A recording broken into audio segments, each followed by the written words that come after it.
Number 9. Let's do the math. A cable company truck is installing a new pole for some overhead wires. The pole needs to be supported, needs a support wire to help it remain straight.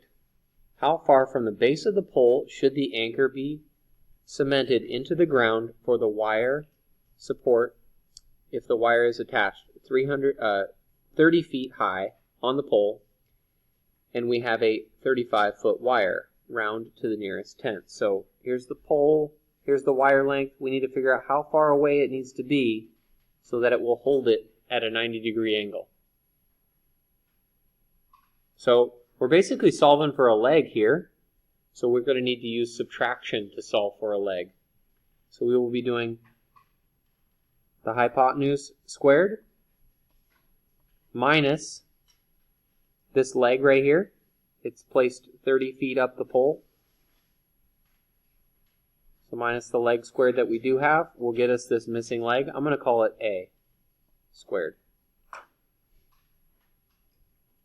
So that's going to be,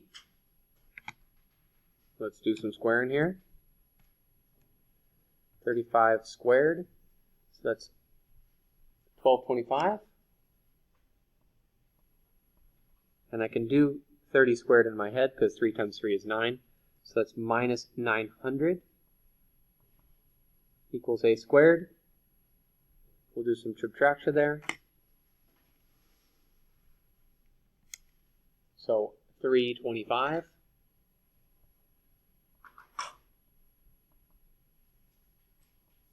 equals A squared. We need to take the square root to find that length. So let's see what we get. So taking the square root. A is about, I don't think that is a perfect square number. We'll find out. The square root of 325 basically rounds to 18 feet. So 18 feet. And I did a squiggly equal sign, and I did round it to the nearest 10th place. The decimal would have been 0.0, so I didn't need to write the 0. I made sure to use my units. Over and out.